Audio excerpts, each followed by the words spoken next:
What's good, you guys? Welcome back to my channel. Today's video is going to be about the American dream. We're gonna get very real in this video. I'm gonna be very blunt and forward with you guys in this video. This video is sponsored by Squarespace, but we'll get into that towards the end of the video. I was supposed to have my college graduation this weekend. I ended up not going. And it's not because I'm not excited about it. Like, I definitely do believe that graduating from college is a really big deal. It's definitely something to be celebrated and to be proud of. But for me, I've kind of been struggling with this whole idea of this American dream and us achieving things that we've been taught to value as a part of this American dream. Because I know for me, like, I would not be here if it was not for my privilege, right? And don't get me wrong, I know a lot of people who went to college and who graduated who came from very low income backgrounds or who were first gen, and that's a really big deal. That's not easy to do, right? But I know for me, I've grown up with a lot of people who are not where I'm at today. And it's not because they didn't work hard. It's because I had a lot of privilege. Even though I paid for my own college apartment, I wouldn't have been able to get it if it wasn't for my mom being my guarantor. I wouldn't have been able to get my car if it wasn't for my parents helping me and explaining to me how to do it. All of this would not be possible without my privilege, right? And so I'm really struggling to be excited about this idea of an American dream because I realize that it's very much reserved for a select few. We were taught that the American dream is for everyone. If you work hard enough, if you get up off your ass and you bust your ass and you grind, you're gonna get where you wanna be, you're gonna achieve your dreams. But I think we can all agree that that's not really the case. We bust our ass in school for 18 years, but we're not given the tools to be successful in America. Things that are important, like paying taxes or, again, learning how to buy a car, it's not taught in school, and it's not taught in school for a reason. And so that's why I say I personally think that the American dream is a hoax. It's not real, right? It's designed to keep the people at the bottom on the bottom, and it's designed to keep the people in the middle class like me who have privilege. We can chase that American dream. We can go climb the corporate ladder, right? And go try to make as much money as possible.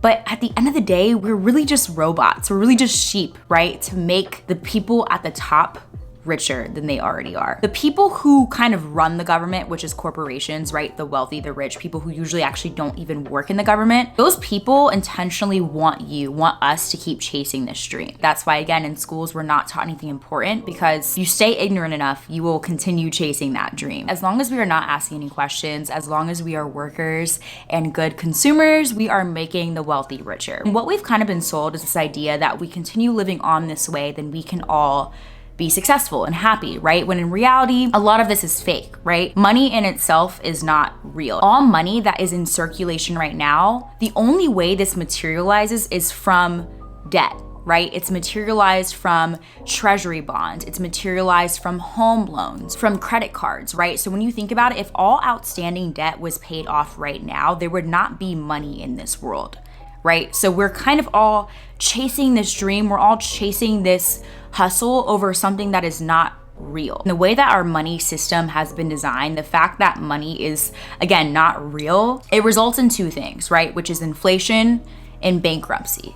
Like, perpetually. There's a perpetual increase of the money supply to cover the interest that it charges, right? To issue money, there is interest, right? So there's always going to be inflation. So what this does is it creates a lot of people in debt. When people are basically slaves to the system because they're paying off debt, they are more likely to work and for a cheaper price. So when you think about it, when all American people are basically brainwashed into being consumers, we're being marketed to every single day, we're taught to go chase the American dream, and then we're taught to go to school and take out debt to support that American dream and take out debt to buy a car and take out credit card debt. Do whatever you can to live your American dream. And then on top of all of that, we're constantly fed useless information, right? We're constantly being distracted with media, with social media, right? With reality TV. This is the perfect recipe for the American people, the American dream, to essentially just be a money-making machine for the 1%. We as workers, again, especially essential workers, I talked about this in my other video on the Great Resignation,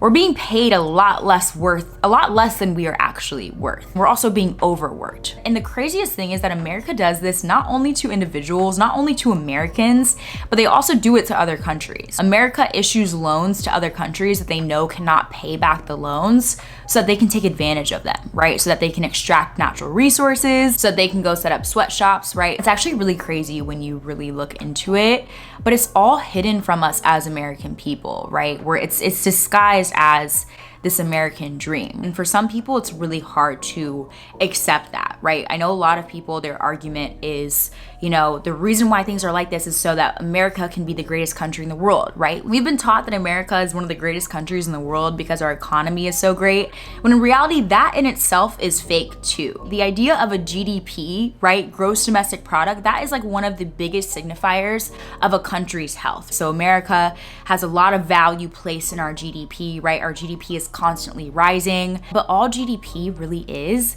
the value of our spending on goods and services. In reality, when a country is spending more and more on goods and services, this usually means the country is being less and less efficient, right? It's being less sustainable with its goods and services. So for example, our healthcare, 17% of our GDP comes from our healthcare. I think that was like in 2009. That means that 17% of our economy comes from spending on healthcare services. So naturally, you would think that the more that we spend on healthcare, the more that our economy grows, right? Which means the better our quality of life as a country, because economy usually signifies how well a country is doing, right? But in reality, when we're spending more on healthcare, that means that there's more sick and unhealthy people in this country. You have to keep people sick and unhealthy to spend more on healthcare. So it's no wonder that our healthcare industry is designed to keep people sick, right? The more sick people are, the more money that big pharma makes, the more money that insurance companies make, right? It's designed to be this way. So when you think about it, the more problems that we create as a country, the more problems that we intentionally create, that our government intentionally creates, the more money that we're spending to clean things up. There's this quote by this guy named Michael Ruppert that says, we have to create problems to create profit. When you think about crime in America, right? The more crime there is,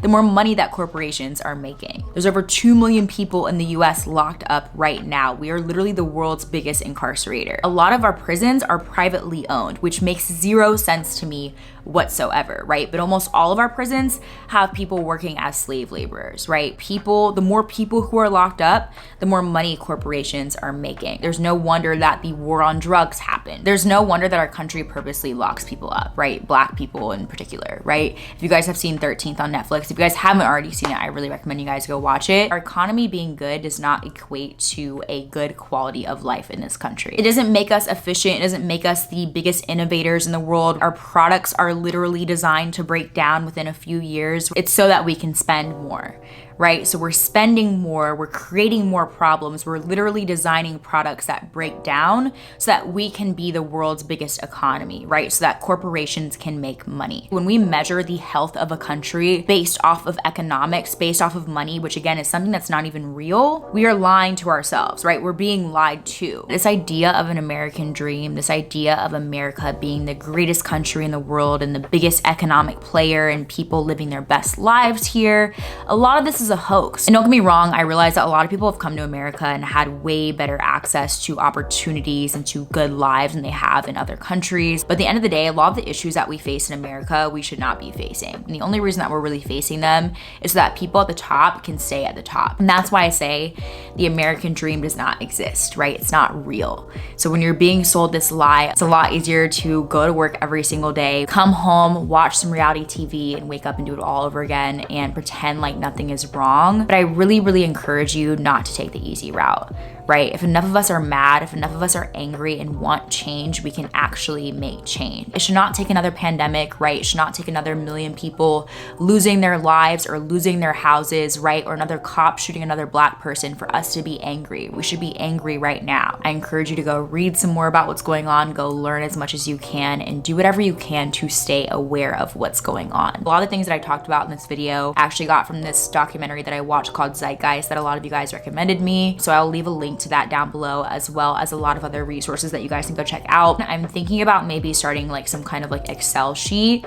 or a Google sheet that we can maybe all add to if we want, so we can all kind of share information, but definitely leave suggestions, comments, readings, documentaries, all that stuff down below if you guys have anything else that you guys suggest I add. But yeah, I just really, really encourage you guys to stay informed and stay aware of what's going on. I know it can feel really shitty sometimes that we all have to be in the system while also being aware of it. It kind of makes it harder to be aware of what's going on while trying to get up and work every single day. But I really appreciate you guys. I do really feel like having this community where we can all talk and learn from each other has made it a lot easier to get through how shitty this can kind of feel. So I really do appreciate and love you guys, and I really hope you guys enjoyed this video. And before we go, I do want to thank today's video sponsor, which is Squarespace. I work with Squarespace quite a lot because I love them. If you guys have never heard of Squarespace, they're an all-in-one platform for you to build a beautiful online presence and run your business. So no matter what you guys are doing, whether you are a creative, an entrepreneur, and you're trying to eventually quit your 9-to-5, you can use Squarespace as your one-stop shop, from everything like websites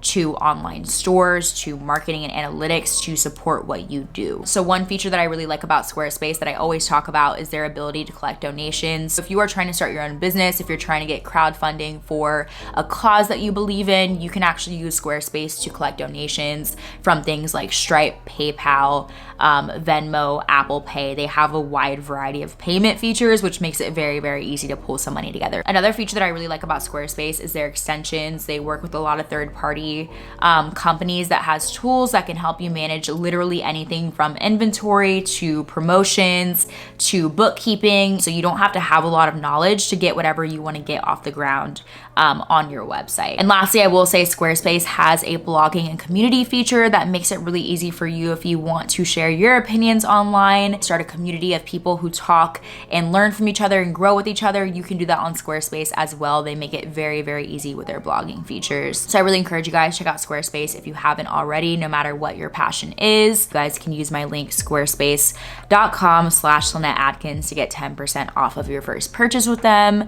And again, thank you to Squarespace for sponsoring today's video. I really hope you guys enjoyed, and I hope you guys are having an amazing week, and I will see you guys in the next one. Bye.